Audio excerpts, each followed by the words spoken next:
Imagine a professional earning $95,000 a year. Inside their apartment is a 75-inch television and a $4,000 leather sectional. Closets are full of clothes with the tags still attached. But check their bank account and you find a knot of panic. This person is exactly 2 missed paychecks away from a total financial crisis. Contrast that with someone earning $52,000, nearly half as much. As this chart shows, the high earner on the left is entirely consumed by red expenses, but the person on the right has 18 months of living expenses saved and invests 20%. Increasing your income provides no mathematical benefit to your net worth if your habit of physical accumulation scales alongside it. True financial security is disconnected from your income level. It is governed by the unseen relationship between your money and your physical stuff. Most people evaluate a purchase based exclusively on the sticker price. We assume the financial transaction ends at the cash register.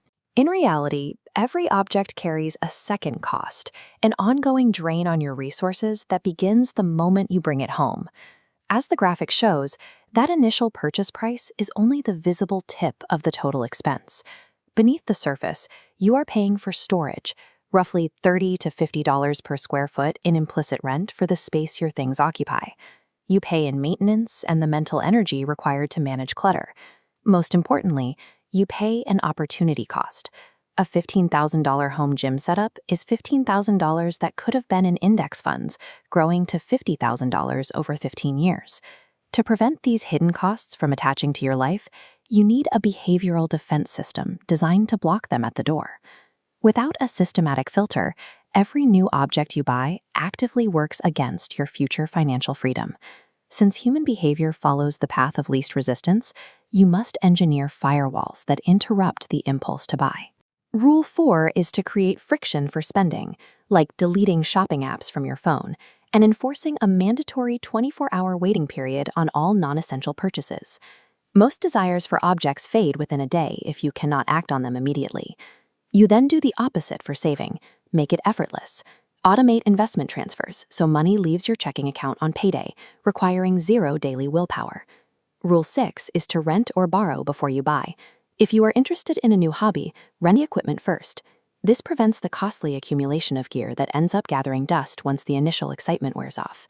Implementing these roadblocks at the start of the life cycle prevents the second cost from ever entering your home. When a purchase is absolutely necessary, you must move past the marketing and use a ruthless mathematical evaluation. Rule 1 is to calculate cost per use. Divide the total price by the realistic number of times you will use the item. As this equation shows, a $200 trendy jacket worn twice costs $100 per wear. A $400 jacket worn 200 times costs just $2 per wear. The more expensive item is actually the bargain. Rule 7 is the lifestyle multiplier.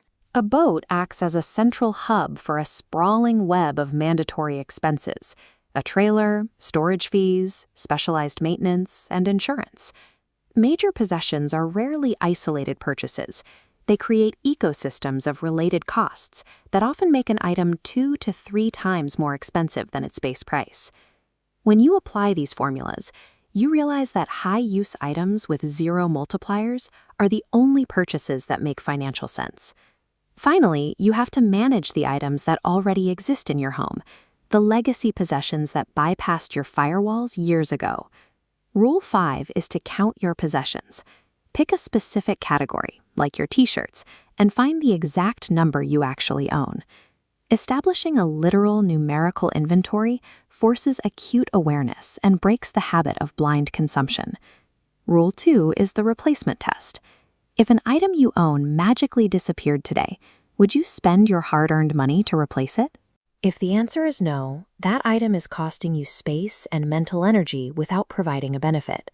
Rule 3 is to never upgrade out of boredom. Replacing a functional phone just for a slightly better camera is wealth destruction. An item remains functional until it fails to serve its purpose. Rule 10 is cyclical decluttering. Most people perform a massive annual purge, but then immediately begin reaccumulating. A better approach is the steady downward slope of removing 3 unused items every week. Actively auditing what you keep ensures that your possessions remain an intentional choice rather than a passive burden. These household tactics are part of a larger psychological strategy required to sustain long-term wealth building. Most earners are trapped on the hedonic treadmill. As their income rises, their lifestyle inflates, ensuring they never actually reach financial freedom. You break this cycle with Rule 8. Define enough. Set a spending threshold for your lifestyle. If you earn $150,000 but only spend $60,000, that $90,000 gap becomes pure capital that builds wealth far faster than someone living at their means. Rule 9 is to measure wealth by optionality. True wealth is not a collection of cars or houses. It is the freedom to leave a toxic job, take a year off, or start a business. Every physical object you buy is a direct mathematical trade-off against your ability to make free choices about your time. There is a bidirectional relationship between living with less and growing your assets. Physical objects are often used to signal status to others, but as your savings grow, the need for this external validation diminishes. A robust bank account provides a quiet sense of security that makes the urge to look successful through shopping feel unnecessary. This creates a virtuous cycle. Intentional spending leads to increased savings. Those savings generate deep emotional security, and that security further eliminates the impulse to consume. You must decide today whether you will actively own your possessions or allow your possessions to own you. The choice is yours.